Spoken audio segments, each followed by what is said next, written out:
My name is Natalie, and I'm 34 years old. I've been married for 12 years to a man I thought I knew inside and out. But last Saturday morning, while doing our weekly laundry, I found something that shattered every belief I had about my marriage. There, tangled in my husband Mark's gym clothes, was a piece of black lace underwear that definitely wasn't mine. Before I share what happened next, let me know where you're watching from. If you've ever faced betrayal in your marriage, please subscribe to hear how I handled this shocking discovery and turned my pain into power. You know, Mark and I were those college sweethearts everyone envied. We met during sophomore year at Boston University, both reaching for the same economics textbook in the library. He smiled, I blushed, and by senior year we were planning our future together.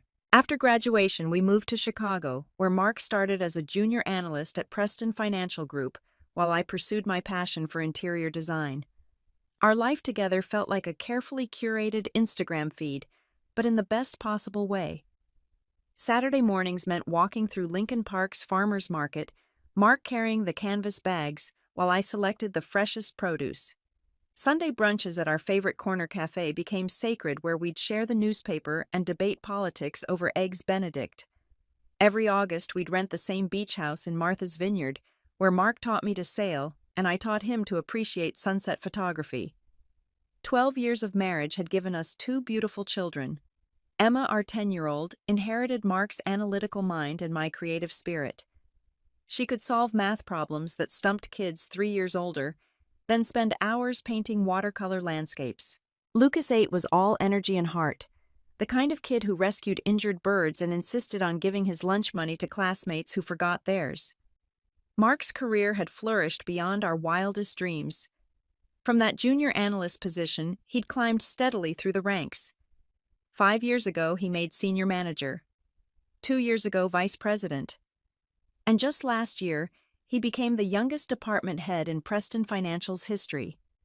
With success came longer hours, more responsibilities, and the need for additional support staff. That's when Jessica entered our lives 6 months ago. I remember the first time Mark mentioned her. We were having dinner, just the four of us around our dining table, when his phone buzzed. He glanced at it and smiled slightly. When I asked who it was, he said his new secretary was confirming tomorrow's meeting schedule. Jessica Hamilton, he said, Harvard MBA, incredibly qualified, a real asset to the team. The first time I met Jessica was at the company holiday party 3 months ago. She was everything I wasn't. 26 years old, tall and willowy, where I was average height and had kept some baby weight. Her blonde hair fell in perfect waves, while mine required 45 minutes of styling to look presentable. She wore a black cocktail dress that probably cost more than our monthly grocery budget, and she moved through that party like she owned the place. But I wasn't threatened. Not then. Mark introduced us, and Jessica shook my hand warmly. Complimented my dress, asked about the kids. She seemed genuinely nice, professional, appropriate. When she excused herself to greet other colleagues, Mark squeezed my hand and whispered that I was the most beautiful woman in the room. I believed him. Looking back, there were signs I chose to ignore. The late-night urgent project started about 4 months ago. Mark would get a call around 8 in the evening, just as we were settling in to watch a movie with the kids. Jessica needed help with a presentation. A client report required immediate revision. The Tokyo office had questions only Mark could answer. He'd kiss my forehead, grab his laptop, and disappear into his home office until well past midnight. Then came the sudden interest in fitness. Mark had never been athletic beyond our occasional weekend tennis matches, but suddenly he joined CrossFit, bought protein powder, and started hitting the gym every morning at 5:30. He said turning 40 next year had motivated him to get in shape. I supported him, even bought him new workout clothes for Christmas. The new cologne appeared without explanation. For 12 years, Mark had worn the same aftershave his father gave him in college. Now there was a bottle of something French and expensive on his dresser. When I asked about it, he said a client had given it as a gift, and it would be rude not to use it. Jessica started calling during family dinners. Not every night, but often enough that Emma began rolling her eyes whenever Daddy's phone rang. These weren't quick calls either. Mark would step out onto the patio, pace back and forth sometimes for 20 or 30 minutes while our food grew cold. When he returned, he'd apologize, say something about quarterly reports or investor meetings, then try to re-engage with whatever conversation he'd abandoned. The conference trip to Miami should have been my wake-up call. Mark had attended this annual financial technology summit for the past 5 years, always returning with stories about boring presentations and mediocre hotel food. This year he seemed excited to go. He bought new suits, got a haircut at that expensive place downtown instead of his usual barber, and spent an hour packing his suitcase. When he called from Miami, there was music in the background.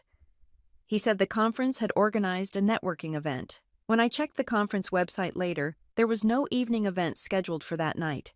But Jessica's Instagram showed a story from a Miami rooftop bar, the sunset reflecting off her champagne glass.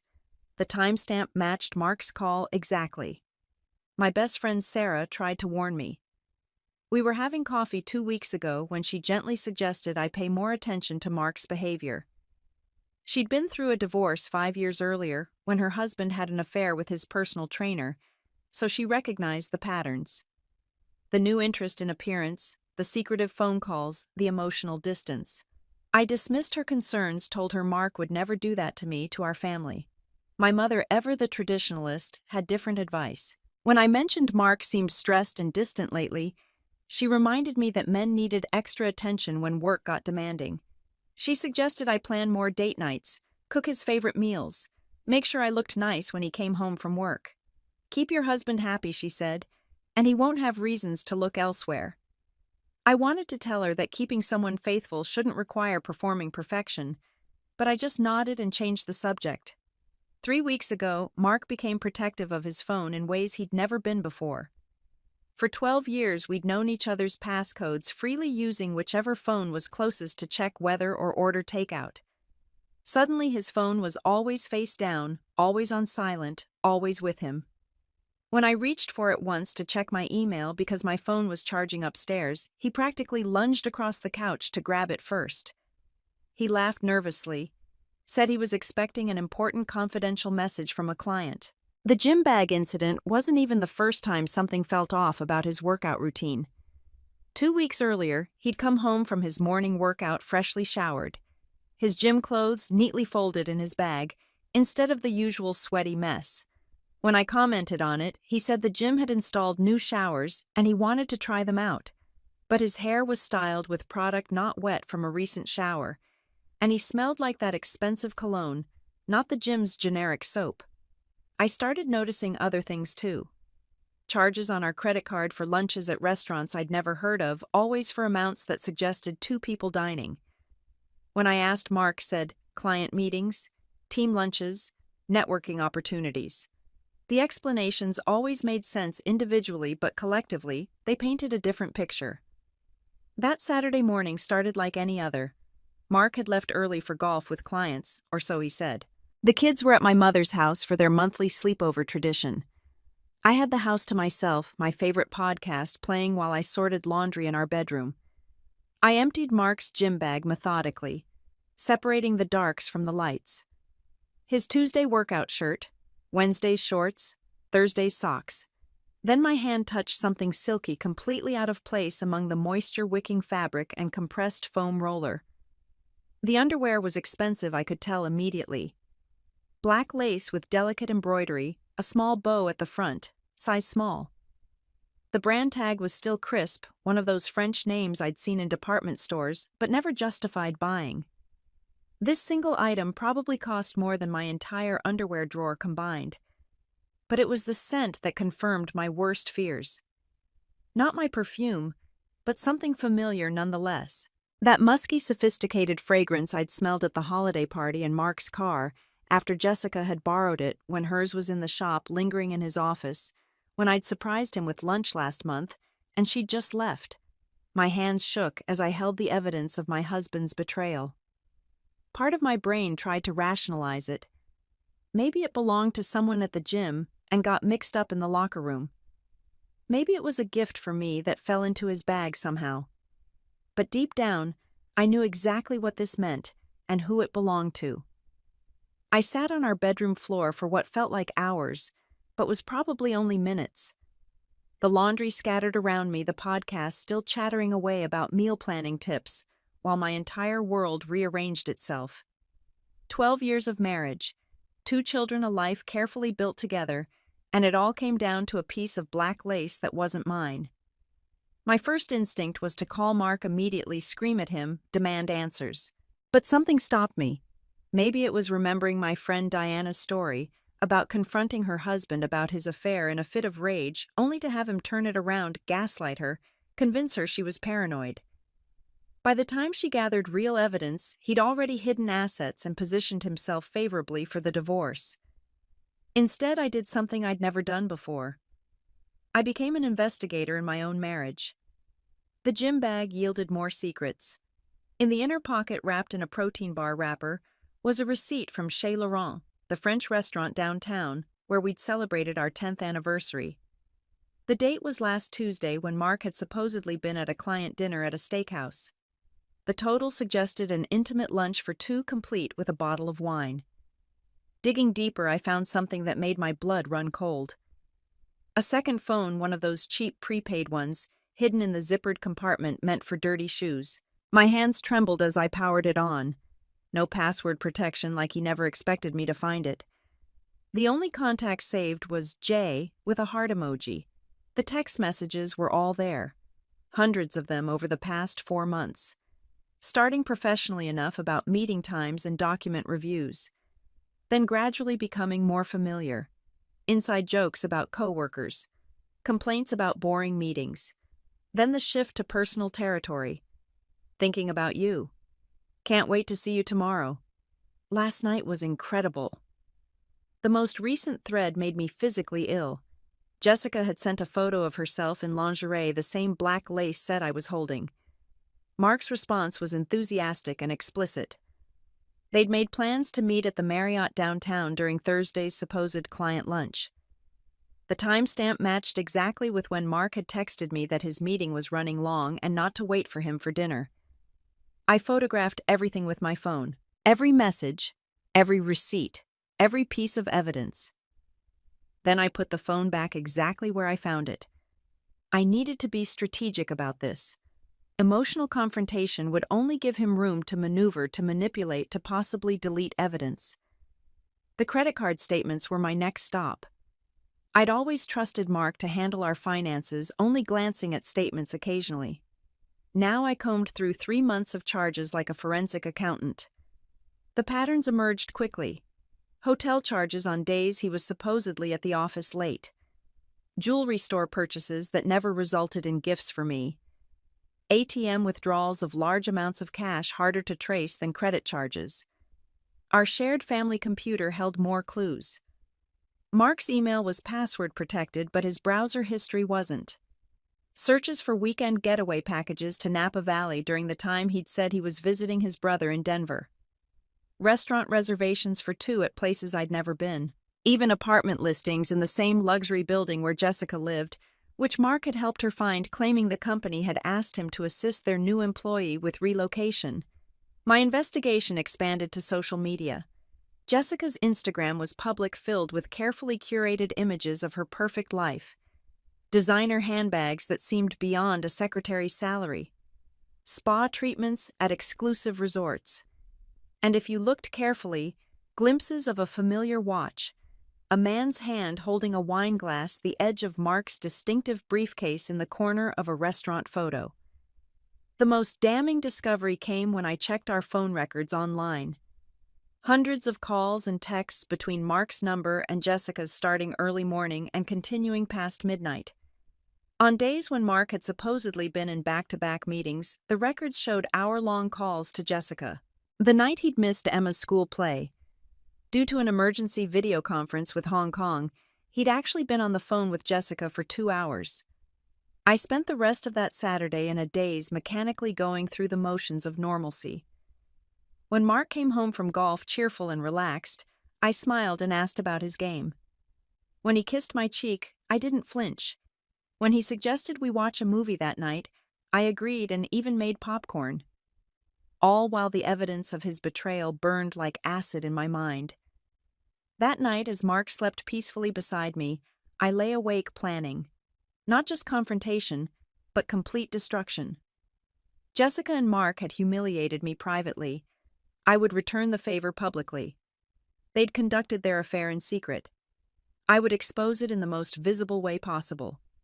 The underwear that had been left so carelessly in his gym bag would become the instrument of their downfall. Sunday passed in careful preparation. I consulted a divorce attorney, a friend of a friend who agreed to see me discreetly. She advised me to secure important documents, open my own bank account, and continue gathering evidence. Colorado was a no-fault divorce state, but infidelity could impact alimony and asset division. The more documentation I had, the stronger my position would be. I spent Sunday evening while Mark watched football scanning and copying everything important. Birth certificates, social security cards, tax returns, investment statements, property deeds, insurance policies. I opened a new bank account online at a different institution and transferred enough money from our joint savings to cover 3 months of expenses. Not enough for Mark to notice immediately, but enough to give me security. I also researched Jessica more thoroughly. Her LinkedIn profile revealed she'd left her previous job at a consulting firm after only 8 months. Digging deeper through professional networks and carefully worded inquiries, I discovered she'd been involved with a married partner there too. That relationship had ended when the man's wife threatened legal action. Jessica had negotiated a quiet exit with a modest severance and a neutral reference. Her pattern became clear through various social media platforms and public records. Every year or two, she'd move to a new company, always in administrative roles close to senior leadership. Her lifestyle consistently exceeded what those positions would pay. The apartment Mark had helped her find, rented for $4,000 a month, impossible on a secretary's salary alone. Her designer wardrobe, weekly salon appointments, and luxury car lease all pointed to supplementary income from somewhere or someone.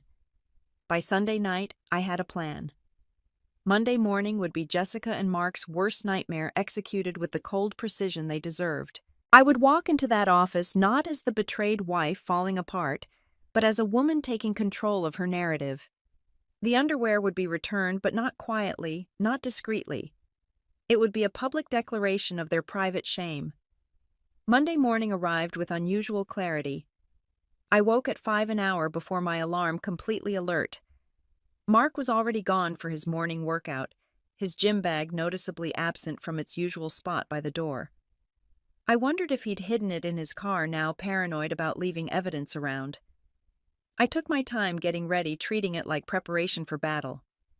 I chose my red dress, the one Mark had said made me look like a CEO's wife at last year's company gala.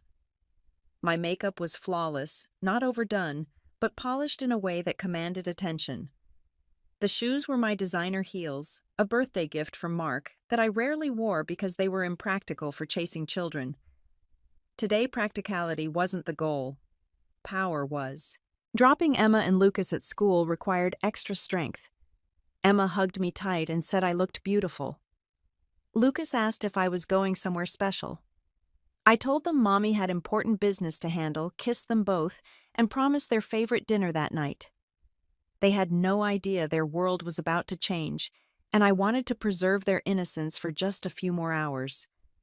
I stopped at my favorite coffee shop, ordering a large latte with an extra shot.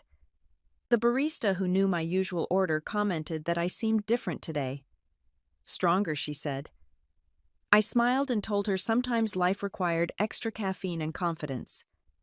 While waiting for my drink, I called Sarah. I didn't tell her the plan, just asked her to be available around lunchtime. Something told me I'd need a friend when this was over. The drive to Mark's office took 30 minutes. I spent it listening to my empowerment playlist songs about survival and strength. My hands were steady on the wheel, my breathing controlled. In my purse, the black lace underwear was sealed in a clear plastic bag, like evidence at a crime scene. Which in a way it was. Preston Financial Group occupied the top 10 floors of a gleaming downtown high-rise.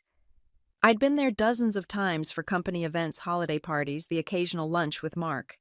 The security guard recognized me, smiled, and waved me through to the executive elevators.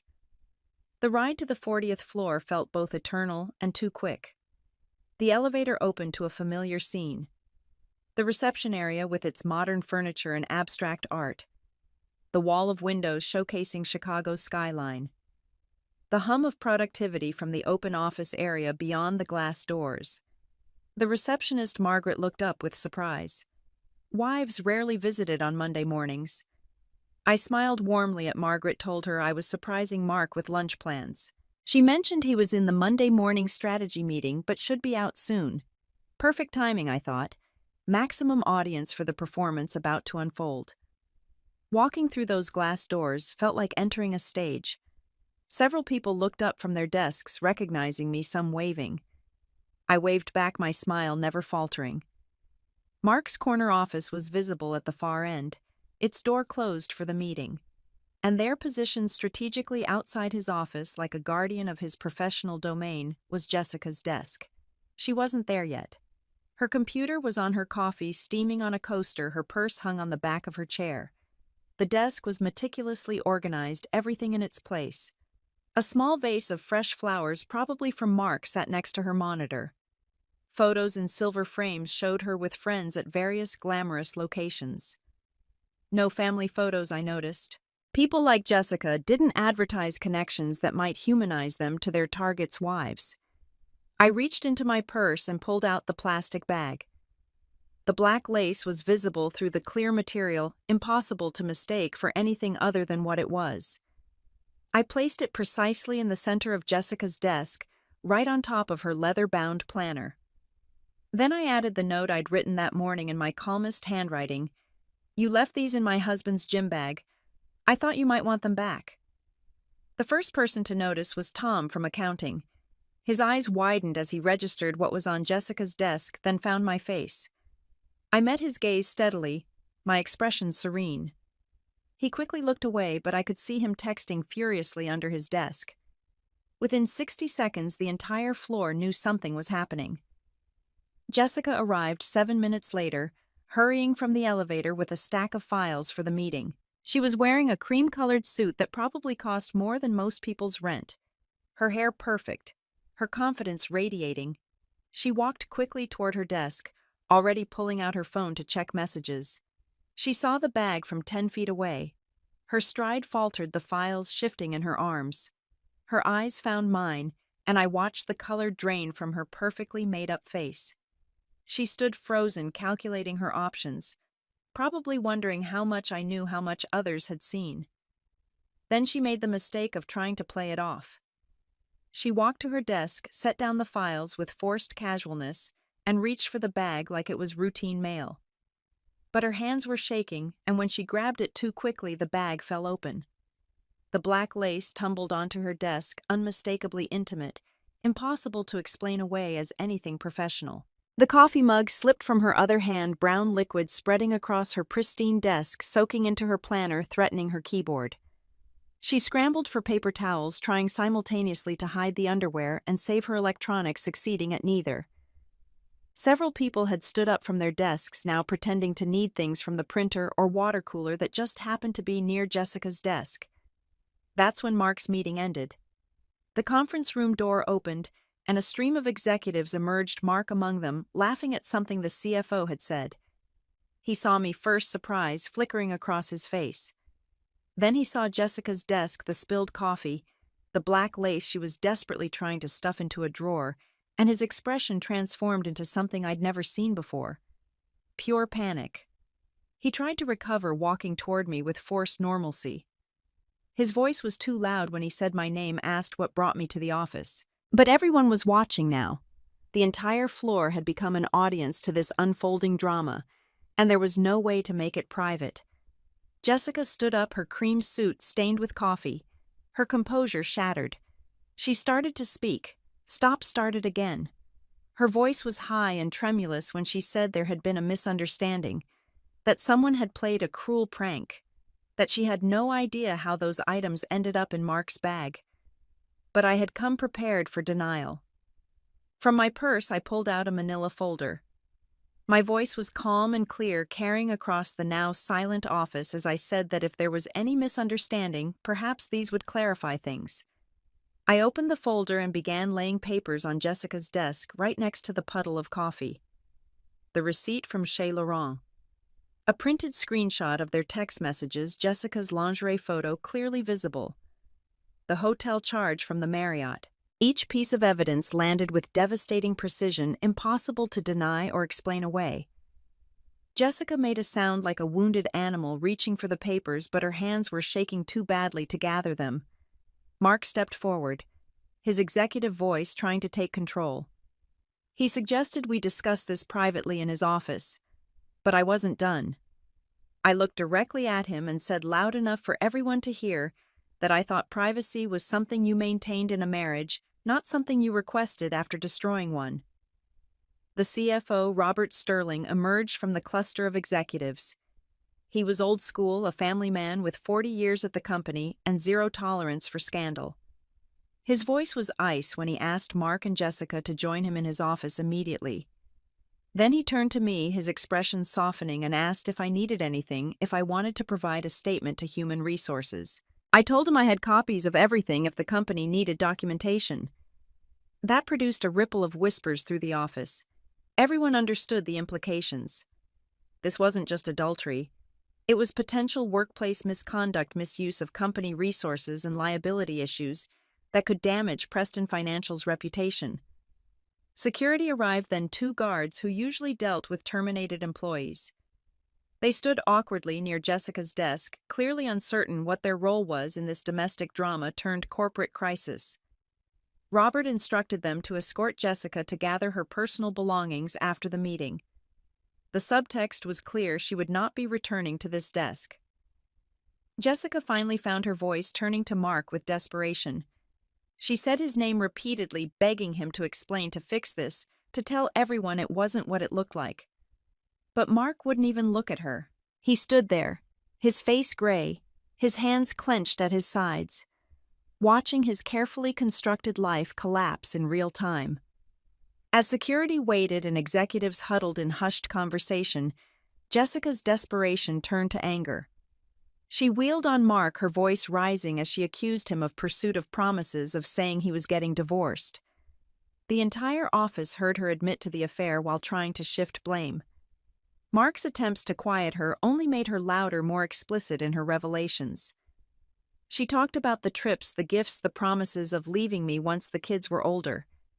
She mentioned other women at previous jobs, patterns of behavior I hadn't even discovered. With every word she dug both their graves deeper, while the entire 40th floor watched in horrified fascination. Robert finally intervened, his voice cutting through Jessica's hysteria. He ordered both of them into his office immediately, or security would escort them out. The threat of physical removal finally silenced Jessica. She gathered what dignity remained, grabbed her purse, and walked toward the executive suite. Mark followed, but not before looking back at me one last time. I'd expected to see anger or hatred in his eyes. Instead, there was something worse: recognition. He knew that I'd outmaneuvered him, that I'd destroyed not just his affair but his career, his reputation, everything he'd built. And he knew he deserved it. The door to Robert's office closed, but the show wasn't over. I stood there surrounded by Mark's colleagues, people who'd attended our anniversary parties and summer barbecues, who'd sent gifts when our children were born. Some looked sympathetic, others uncomfortable, a few almost gleeful at witnessing such spectacular drama. Tom from accounting approached first, quietly saying he'd suspected something for months, but hadn't known how to tell me. Carol from Human Resources mentioned that there had been complaints about inappropriate behavior that hadn't been formally filed. James, one of Mark's supposed golf buddies, admitted he'd stopped inviting Mark to games because Jessica always seemed to appear at the club when they played. For 30 minutes, I stood in that office collecting stories, evidence, and apologies from people who'd known or suspected, but stayed silent. Each revelation was another nail in the coffin of the life I thought I'd had. But instead of devastation, I felt oddly liberated. The truth, however ugly, was better than the beautiful lie I'd been living. Through the glass walls of Robert's office, we could see the meeting escalating. Jessica was crying, Mark was pacing, Robert's face was stern. At one point, the head of human resources was called in, then the legal counsel. This had become more than a personal scandal. It was a corporate crisis requiring immediate containment. After an hour, the door opened. Jessica emerged first, mascara streaked down her cheeks, her perfect composure completely shattered. Security flanked her as she returned to her desk to collect personal items. She moved mechanically, putting photos and personal items into a box someone had provided. When she reached for the vase of flowers, she hesitated, then left them behind. Mark came out 5 minutes later, accompanied by Robert and the HR director. He didn't look at me or anyone else as he walked to his office. Through the glass, we could see him packing his desk, removing diplomas from walls, emptying drawers of personal items. His assistant, an older woman who'd been with the company for decades, was crying quietly at her desk. Robert approached me as Mark packed. His voice was gentle but professional, as he explained that while the company couldn't discuss personnel matters, they took allegations of misconduct seriously. He assured me that if I needed any documentation for legal proceedings, the company would cooperate fully. Then more quietly, he said Mark would be taking an indefinite leave of absence effective immediately. We all knew what that meant. Executives at Mark's level didn't take leaves of absence and return. This was a soft termination, allowing him to resign quietly rather than be fired publicly. His career at Preston Financial was over, and word would spread through Chicago's financial community within days. He might find work eventually, but never at this level, never with this prestige. As security escorted Jessica to the elevator, she turned back one last time. Our eyes met across the office, and in hers, I saw not remorse but rage. She blamed me for this, for exposing what they'd done, rather than accepting it quietly like a good wife should. I held her gaze until the elevator doors closed, taking her out of our lives forever. Mark finished packing 20 minutes later. He carried his box of belongings past me without a word, though I could see him struggle with the weight of it. His shoulders, usually so straight and confident, were slumped in defeat. Several colleagues turned away as he passed, unable to watch their former leader's humiliation. Others stared openly, already spreading the story through text messages and hushed phone calls. As the elevator took Mark away from the career he'd built over 15 years, I remained in the office. Margaret brought me water. Carol offered tissues I didn't need, and Tom asked if I wanted someone to walk me to my car. I declined all offers, choosing instead to stand at those floor-to-ceiling windows, looking out at the city where I'd built a life that no longer existed. The drive home was surreal. The radio played normal afternoon programming, discussing traffic and weather, as if my world hadn't just exploded. I stopped at the park where Mark had proposed 13 years ago, sitting on the same bench where he'd knelt with a ring. That hopeful young woman felt like a stranger, now someone naive, who believed love conquered all and marriage meant forever. My phone had been buzzing nonstop since leaving the office, but I'd ignored it. Now I scrolled through the messages. Sarah asking if I was okay, saying she'd heard from someone who knew someone at Preston Financial. My mother demanding to know why Mark had called, asking to pick up the children. Diana texting that she was proud of me, that I'd handled it with more grace than my husband deserved. There were also messages from numbers I didn't recognize. Colleagues of Mark's expressing shock and support. 2 reporters asking for statements about the scandal at Preston Financial. The wife of another executive saying she'd been through something similar and offering to talk. The networking had already begun, the story spreading through professional and social circles like wildfire. I drove home slowly, dreading what awaited me. Sure enough, Mark's car was in the driveway, packed with boxes from his office. Inside, I found him in the living room, sitting on our couch, with his head in his hands. The house felt different with him in it now, like he was an intruder in the space we'd once shared. He looked up when I entered, and I saw he'd been crying. Mark never cried, not when his father died, not when Emma was born premature, and we didn't know if she'd survive. But here he was, tears streaming down his face, looking every one of his 39 years, and then some. His words came in a rush. Apologies. Explanations. Justifications. Please, Jessica had pursued him, he claimed. She'd made him feel young, successful, desired in ways he hadn't felt in years. It had started innocently. Just professional admiration, then friendship, then one night after a client dinner when they'd had too much wine. He hadn't meant for it to continue, but Jessica had threatened to tell me if he ended it, and he'd panicked. I let him talk, watching this man I'd loved spill out his pathetic excuses. When he claimed Jessica had seduced him, manipulated him, I finally interrupted. I pulled out my phone and showed him the evidence I'd gathered. Not just the recent texts, but the pattern going back months. The hotel reservations he'd made, the gifts he'd purchased, the apartment listings he'd browsed. Then I told him about Jessica's history, how he wasn't her first married man, probably wouldn't be her last. I watched his face change as he realized he'd been played too, that Jessica had seen him coming like a mark in a con game. The powerful executive brought low by the oldest trap in the world. But I felt no sympathy for his humiliation. He'd made choices, conscious decisions to betray our marriage, our family, everything we'd built. Jessica might have been calculating, but Mark had been willing. Every text he'd sent, every lie he'd told me, every night he'd come home to our children after being with her, those were his choices.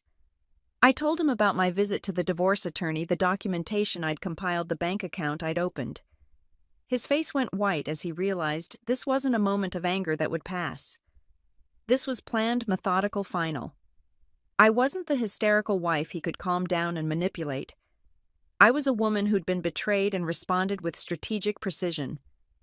The children would be home from school soon, and we needed a plan. I proposed he pack what he needed for a week and find a hotel. We'd tell the children he was traveling for work while we figured out how to explain the permanent changes coming. He agreed immediately, probably relieved to escape before Emma and Lucas witnessed their father's disgrace. As he packed, I heard him on the phone with hotel reservations. His credit card numbers, the voice of a man suddenly managing logistics of a life upended. He took 2 suitcases, his laptop, some files from his home office. When he asked about coming back for more things, I told him to text first that the children didn't need to see him sneaking around like a thief in his own home. Before he left, he stood in our bedroom doorway watching me organize the laundry he'd interrupted with his arrival. The black underwear was gone, thrown away at his office, but its ghost lingered between us. He started to say something, stopped, started again. Finally, he just said he loved me, had always loved me, that Jessica had been a mistake, he'd regret forever. I looked at him, then really looked at him. This man who'd been my partner, my best friend, the father of my children. And I felt nothing. No anger, no sadness, just a hollow space where love used to live. I told him that loving someone meant protecting them from hurt, not being the source of it. That whatever he felt for me, it wasn't love. Love didn't betray, didn't lie, didn't humiliate. He left as the school bus rounded the corner. I watched from the window as his car pulled away, timing perfectly to avoid the children seeing him. Emma and Lucas bounded through the door minutes later, backpacks dragging, voices bright with stories from their day.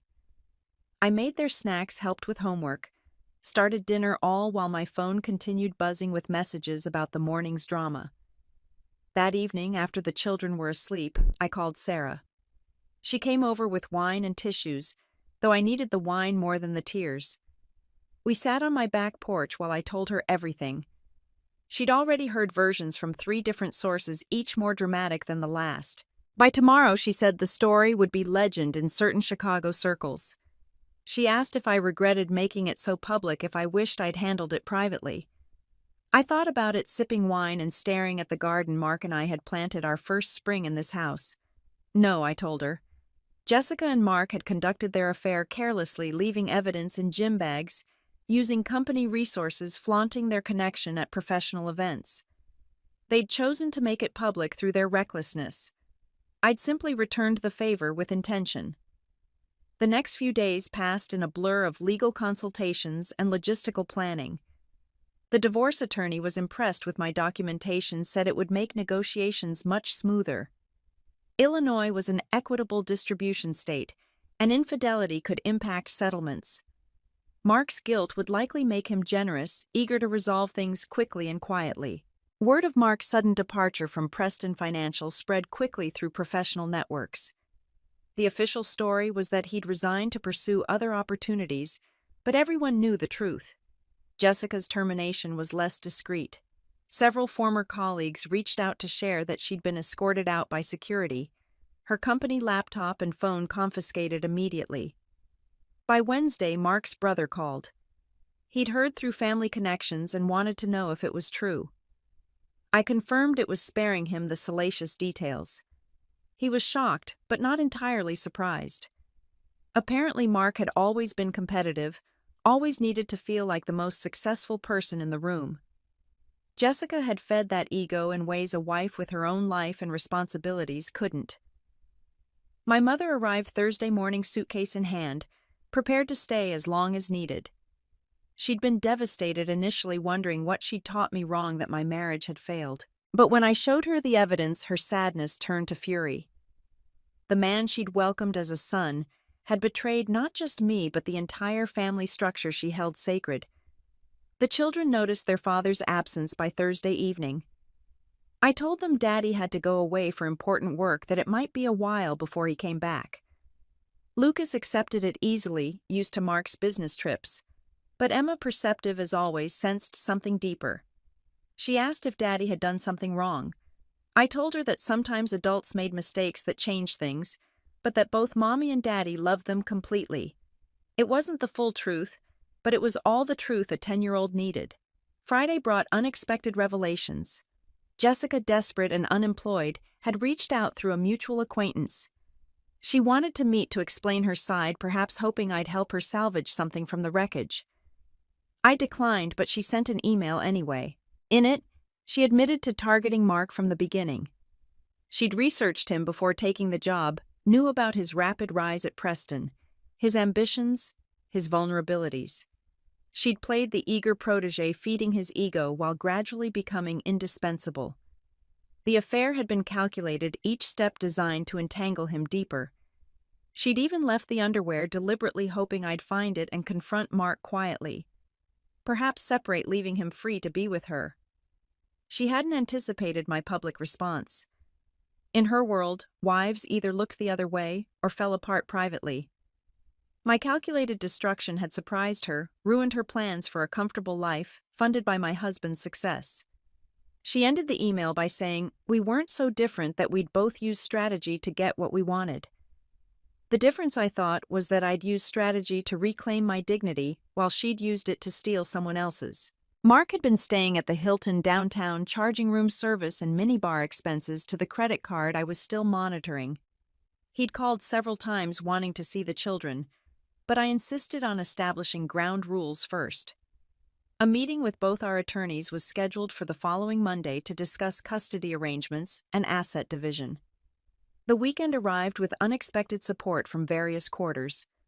Other wives from Mark's company reached out, sharing their own suspicions about their husbands and Jessica's former interest in them.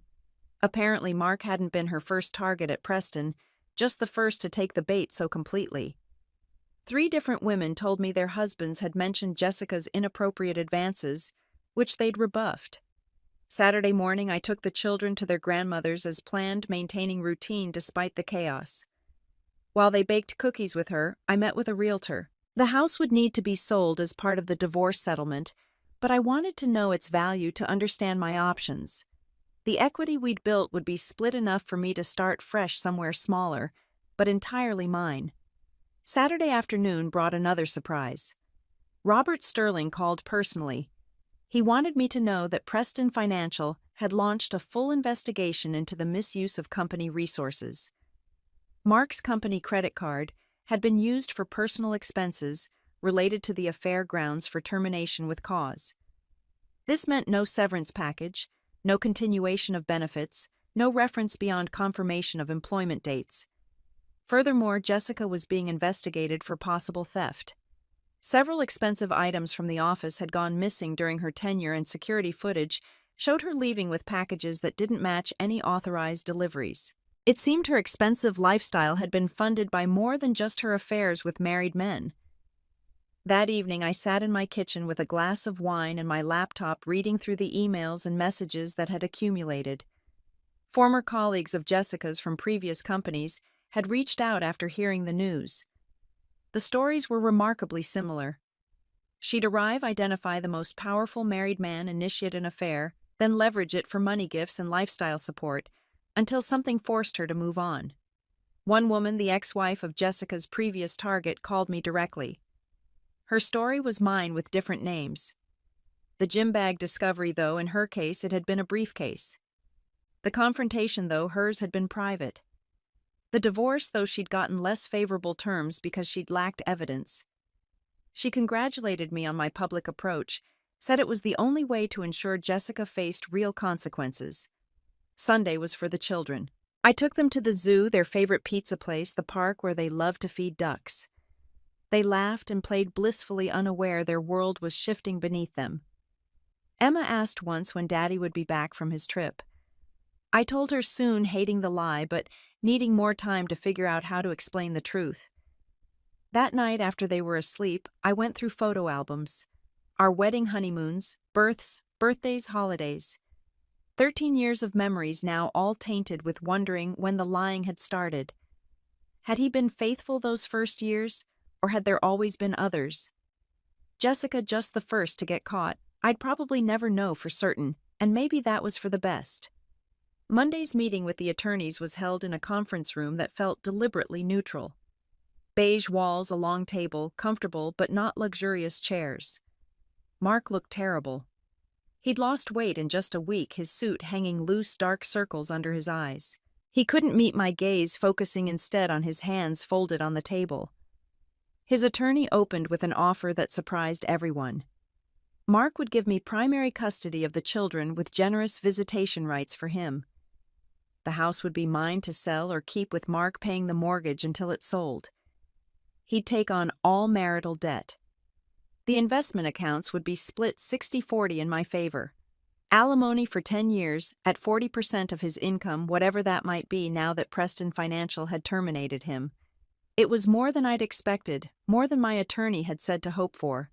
Mark's lawyer explained his client wanted to make amends to ensure the children's lives were disrupted as little as possible. What he didn't say, but what we all understood, was that Mark couldn't afford a long public divorce that would further damage his reputation and chances for employment. My attorney wisely asked for time to review the offer, but she squeezed my hand under the table, a signal that this was good, very good. We discussed child support, health insurance, college funds, all the details that would ensure Emma and Lucas were protected. Mark agreed to everything, his voice hollow when he spoke, which was rarely. After the financial discussions, we moved to custody arrangements. Mark would have the children every other weekend and one evening per week for dinner. Holidays would be split, summers shared. He'd attend school events, sports games, recitals, but we'd coordinate to avoid overlap when possible. The children needed both parents, even if those parents could no longer be in the same room without lawyers present.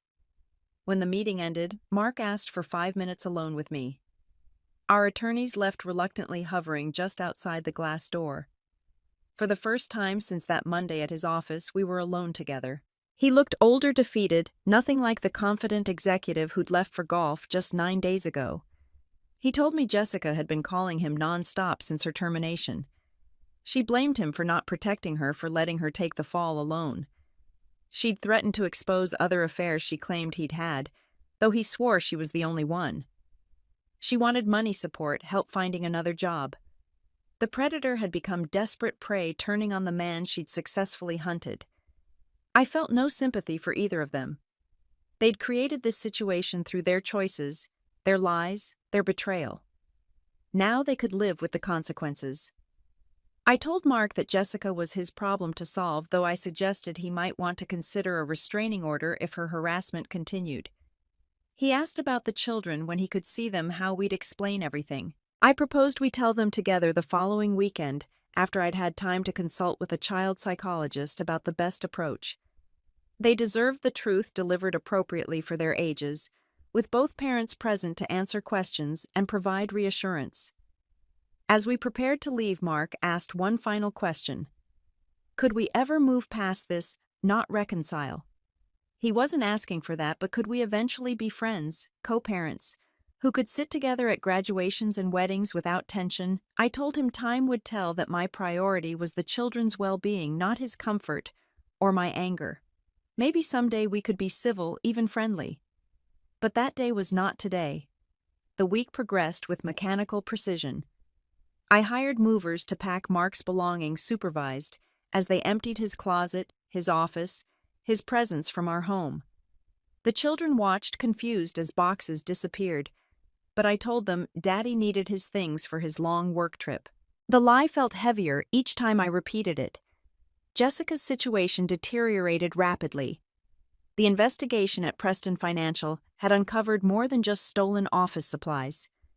She'd been accessing confidential client information, possibly to identify other wealthy targets.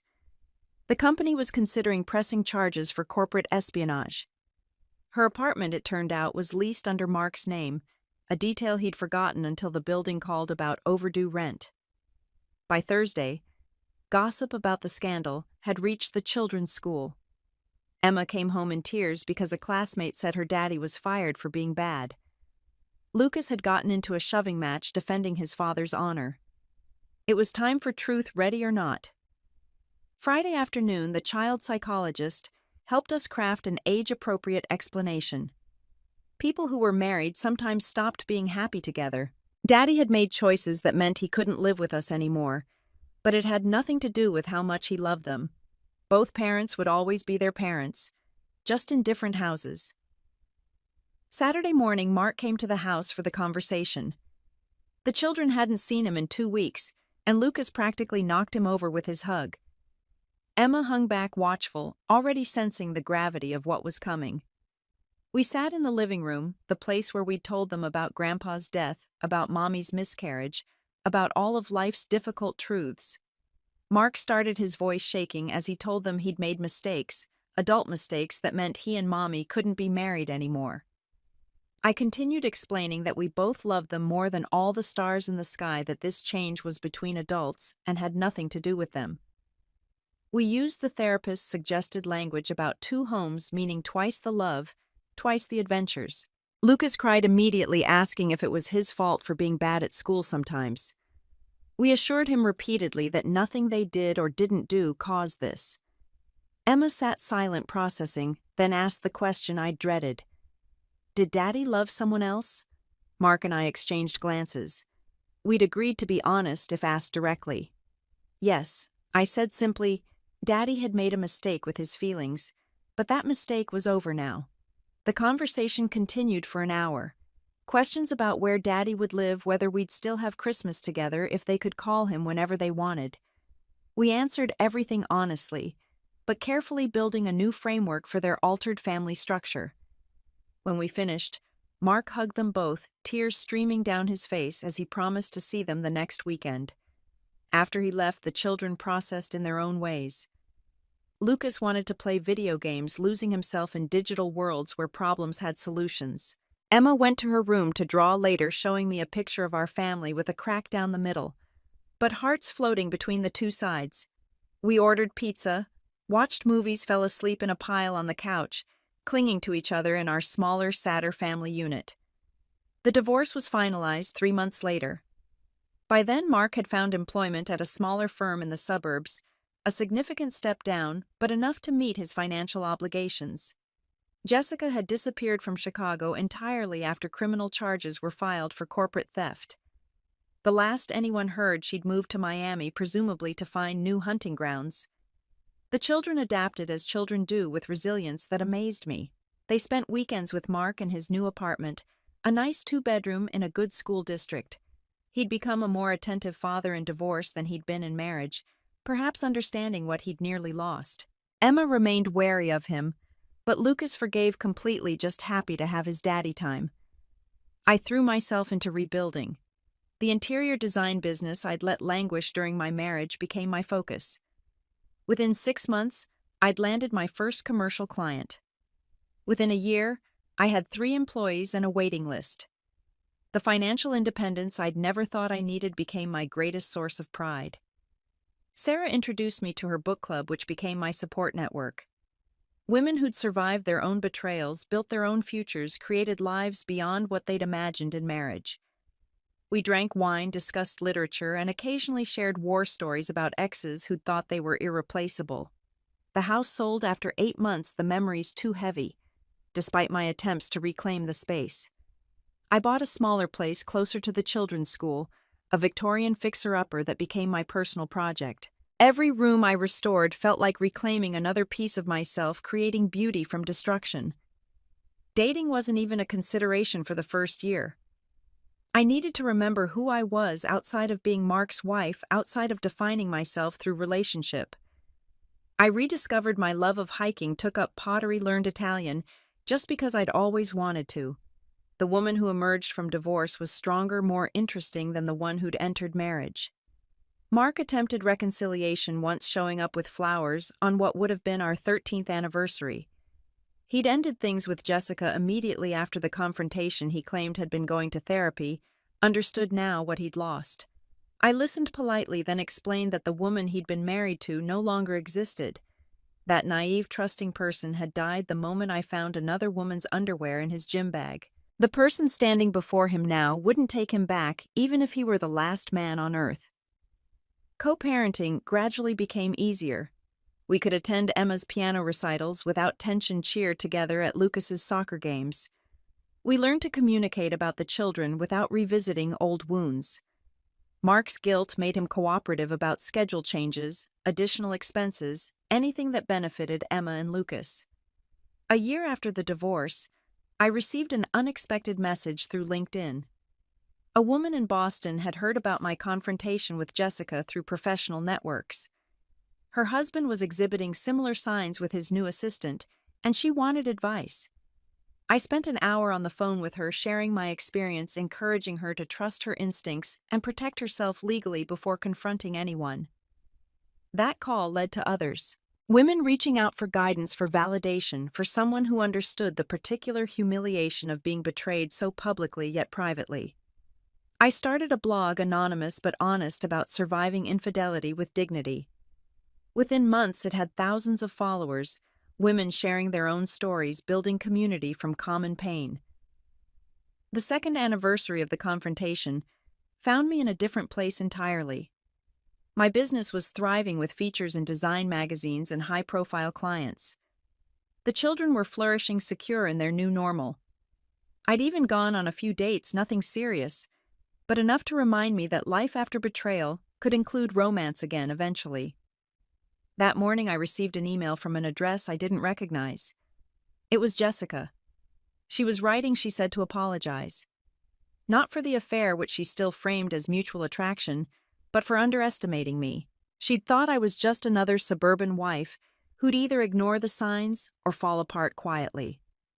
My response had taught her that women were more dangerous when cornered than any corporate executive. She was leaving the country, she said, starting fresh, where her reputation couldn't follow. She wished me well, warrior to warrior. I deleted the email without responding. Jessica deserved no acknowledgement, no closure, no recognition from me. She was a chapter in my story, but not a significant one. Just a catalyst for change that would have come eventually anyway. Mark's weakness would have manifested somehow.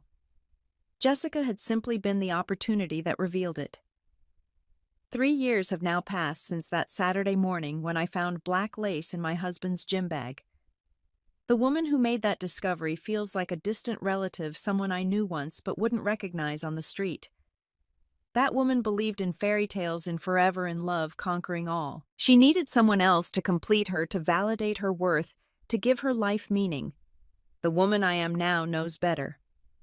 Love isn't possession, marriage isn't security, and no one else can complete you if you're not whole yourself.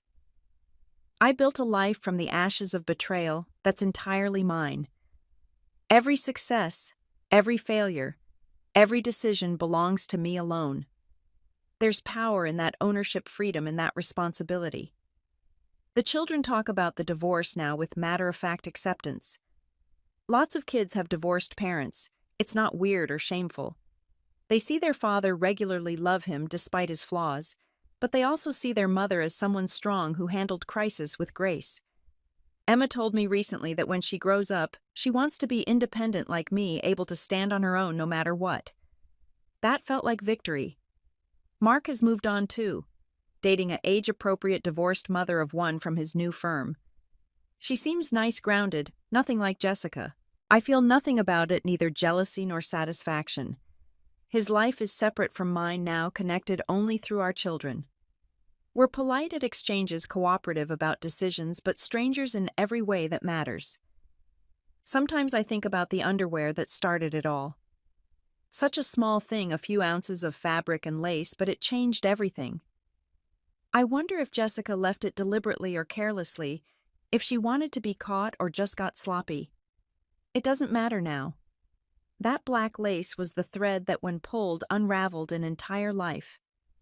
But from that unraveling came a reweaving stronger and more beautiful than before. The morning I found those panties, I thought my world was ending. In a way it was. But endings are also beginnings, and the life that began that day, born from betrayal and hurt, has become something magnificent. Not perfect, not without challenges, but authentically, unapologetically mine. Last week, while cleaning out a closet, I found our wedding album tucked behind old tax returns. I flipped through it, looking at that young couple so certain of their future. I felt compassion for that girl in white, about to embark on a journey that would include joy and sorrow, birth and betrayal, love and loss. She had no idea what was coming, but she would survive it. More than survive, she would thrive. I kept one photo from the album, not of Mark and me, but of me alone laughing at something off-camera, radiant with possibility.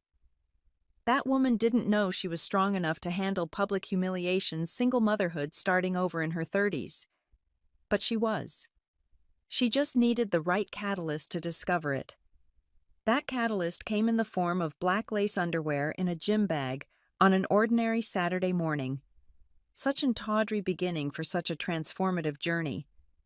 But life rarely announces its pivotal moments with fanfare. Sometimes the most important discoveries come from doing laundry, from paying attention, from refusing to ignore what's right in front of you.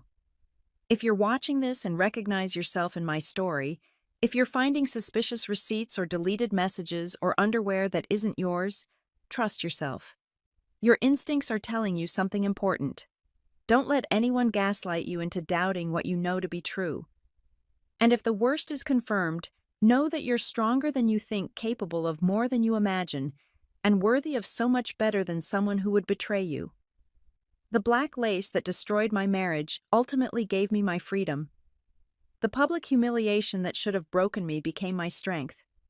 The woman who thought she needed a husband to be complete discovered she was already whole.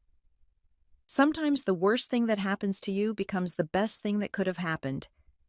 You just have to survive long enough to see the transformation. Would I recommend confronting your husband's mistress by leaving her underwear on her desk for the entire office to see? That depends on your situation, your strength, and your tolerance for drama. But I recommend refusing to be silent, refusing to accept blame, refusing to disappear quietly into the role of discarded wife. Make noise, take up space, demand better. And when they show you who they really are, believe them the first time. That black lace underwear sits in a landfill somewhere, now buried under tons of garbage where it belongs. But the woman who found it, who refused to pretend she didn't see it, who used it as a weapon instead of letting it destroy her, she's right here. Stronger, happier, and more authentic than that trusting wife could ever have been. Sometimes you have to lose everything to find out who you really are. And sometimes who you really are is exactly who you were meant to be all along. Have you ever faced a similar betrayal? How did you handle discovering the truth about someone you trusted? Share your story in the comments below. And don't forget to like this video if it resonated with you. Subscribe to hear more stories of women who turned their worst moments into their greatest triumphs. And please share this with anyone who might need to hear that they're not alone, that survival is possible, and that sometimes the end of one story is just the beginning of a better one. Thank you for listening to my journey, and remember, you're stronger than you know, braver than you feel, and worthy of loyalty and love. Until next time, trust yourself, value your worth, and never accept less than you deserve.